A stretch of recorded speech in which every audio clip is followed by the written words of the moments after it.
Hey there, folks. Pull up a chair, grab a warm drink, and let's sink into a story that'll wrap around your heart like a soft blanket on a frosty night. This is a tale stitched with golden threads of love, shadowed by doubt, and lit by the glow of redemption. Picture the scene and let's step into Willow Creek together. On a crisp autumn evening in Willow Creek, Tennessee, the world seemed dipped in amber. The trees lining the sleepy town blazed with leaves of fiery red and molten gold, their branches swaying in a breeze that carried the faint, earthy scent of damp soil and wood smoke. The sun hung low, painting the sky in streaks of lavender and burnt orange, casting long, trembling shadows across the cracked pavement. At the edge of this quiet hamlet stood a weathered house, its peeling white paint and sagging porch whispering tales of forgotten years.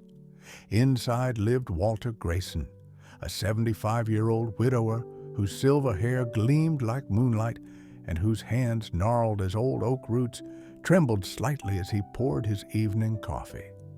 His days were a slow dance of routine, sipping bitter brew on the creaking porch swing, shuffling through the overgrown yard, and letting the scratchy hum of an ancient radio fill the hollow silence.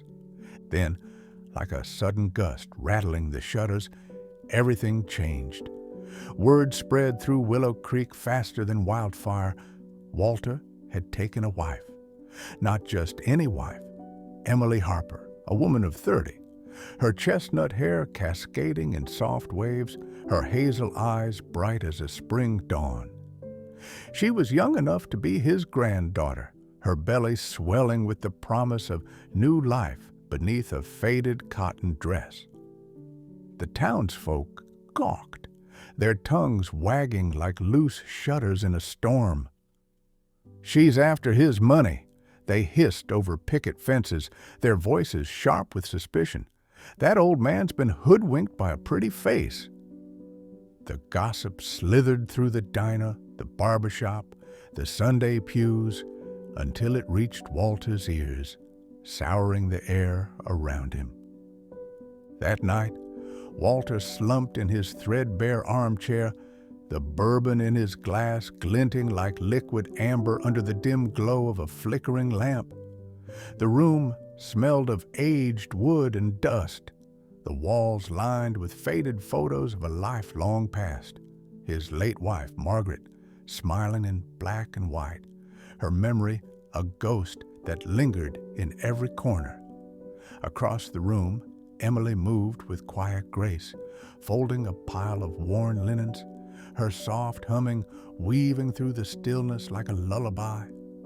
Walter's eyes narrowed, his thoughts churning like a storm-swollen river. "She's too young," he brooded, the lines on his face deepening with every sip.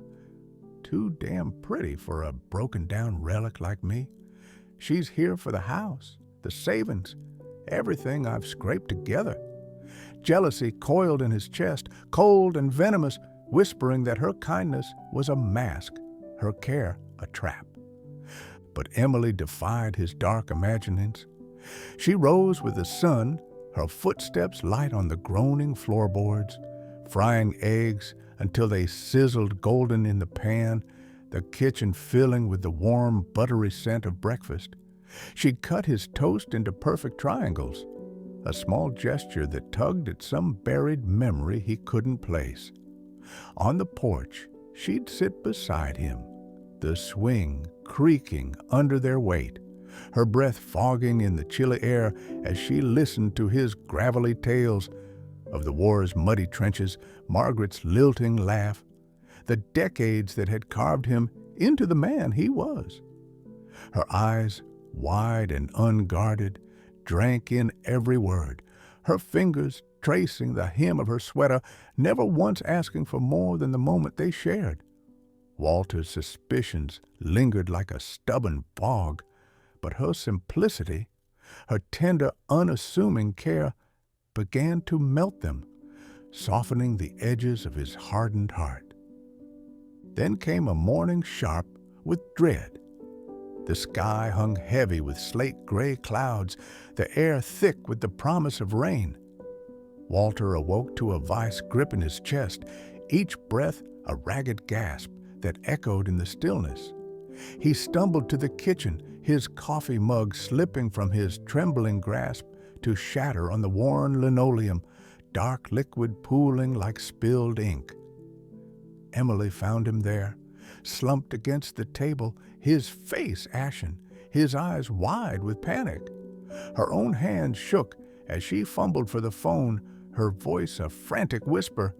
"Hold on, Walter, please hold on," as she dialed 911. The ambulance's wail pierced the quiet streets, and soon Walter lay in a sterile hospital bed at Willow Creek General, the beep of machines a steady pulse beneath the antiseptic hum.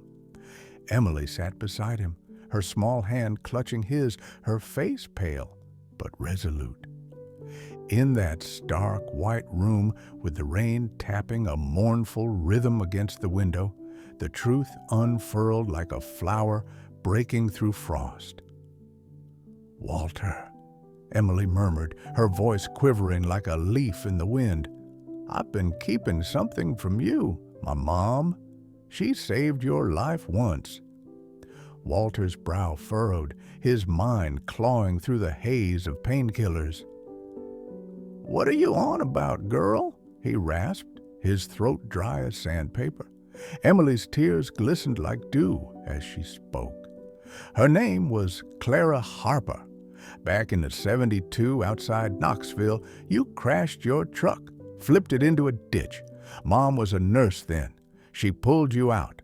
Blood all over her uniform, kept you alive till help came.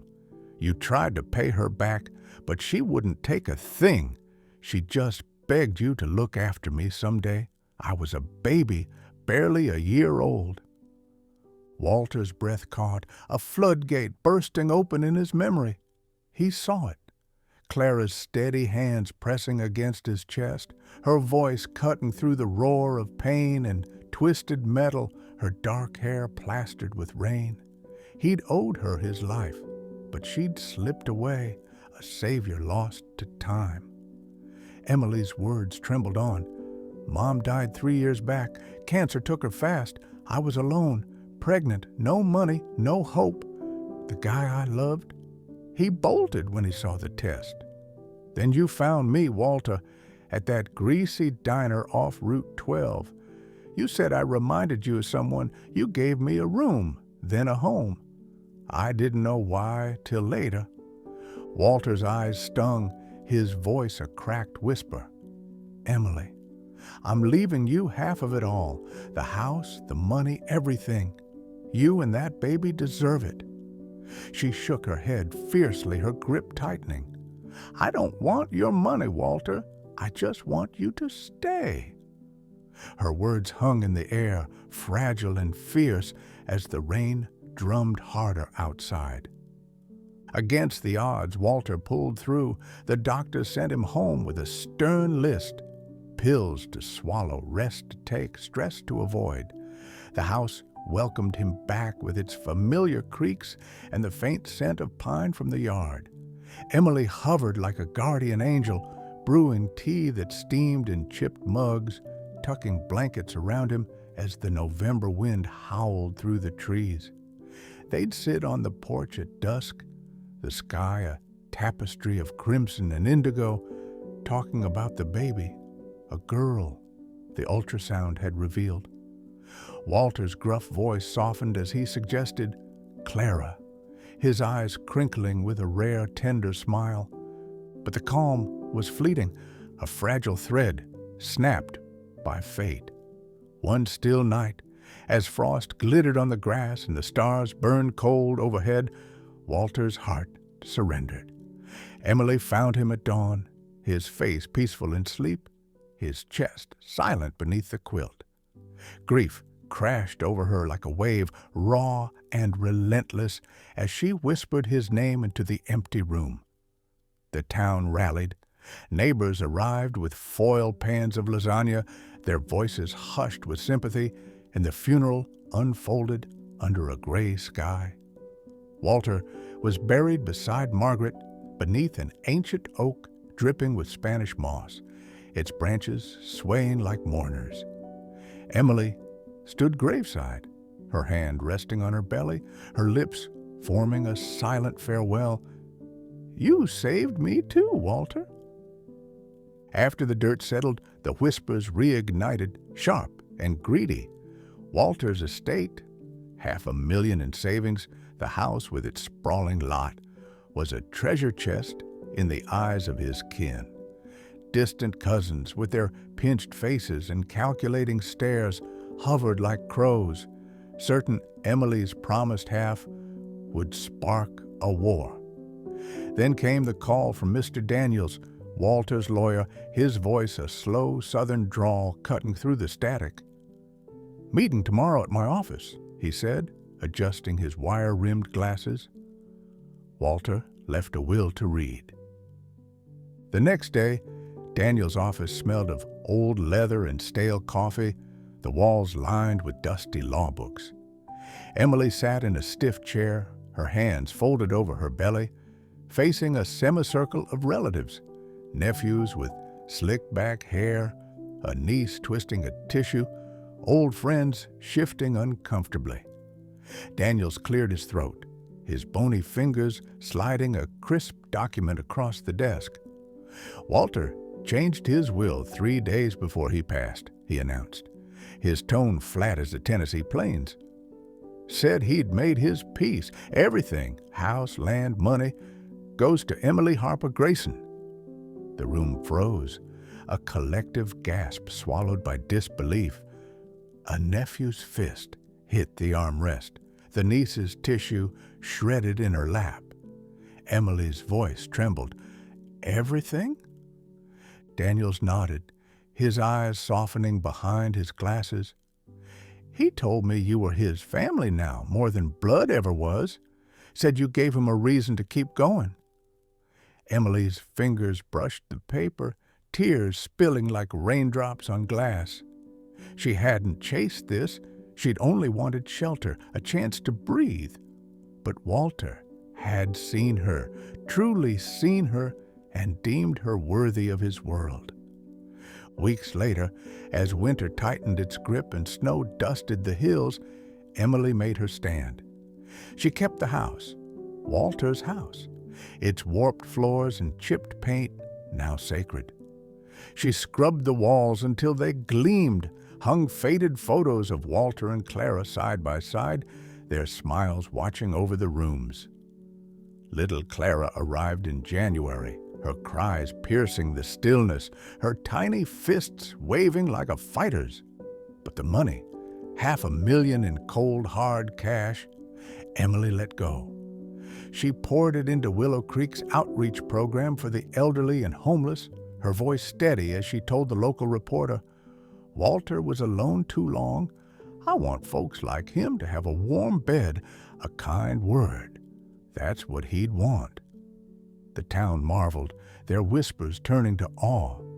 As the twilight deepened over Willow Creek, the hills stood silent, their curves softened by a dusting of snow that glowed faintly under the rising moon. Emily rocked gently on the porch swing, little Clara nestled against her chest, the baby's soft breaths a quiet rhythm against the rustling pines. The air was crisp, laced with the sharp scent of winter and the distant murmur of a frozen creek winding through the valley. The house behind her creaked with every gust, its walls holding tight to the memories of Walter's gruff laughter and Clara's gentle spirit. In that stillness, Emily felt a warmth bloom within her, a certainty that they were there, not gone, but woven into the fabric of her life like threads of gold in a worn quilt. "We did good, didn't we?" she whispered, her voice a tender thread lost in the breeze, her eyes tracing the stars as if they held the answers. This wasn't just a story of an old man and a young woman finding each other in the twilight of his years. It was a lesson carved into quiet moments, Proof that kindness can bridge decades, that trust can mend what suspicion tears apart. Walter's life, once a solitary echo in a hollow house, became a beacon because he chose to see beyond his doubts, to honor a debt from a rain-soaked night long ago. Emily, battered by betrayal and loss, found strength not in taking, but in giving, turning a fortune into a lifeline for those the world forgot. Together, they showed us that legacy isn't measured in dollars or deeds, but in the lives we lift when our own feel heavy. It's a reminder that even in our loneliest hours, a single act of grace can ripple outward, touching corners we'll never see. So there it is, folks. The tale of Walter and Emily, a story that lingers like the last light of day over Tennessee's hills. It's about finding hope in the unexpected, about building something lasting from the ashes of pain. If this moved you, if it made you feel the weight and wonder of what we can do for each other, then hit that like button. It's a little nod that keeps these stories alive. Subscribe if you haven't already. We've got more heart tuggers like this coming your way, each one a spark to warm your soul. Share it with someone who needs a lift, because that's what this is all about, spreading light, one tale at a time. Thanks for sitting with me tonight. I'll see you soon with another story worth telling. Take care, y'all.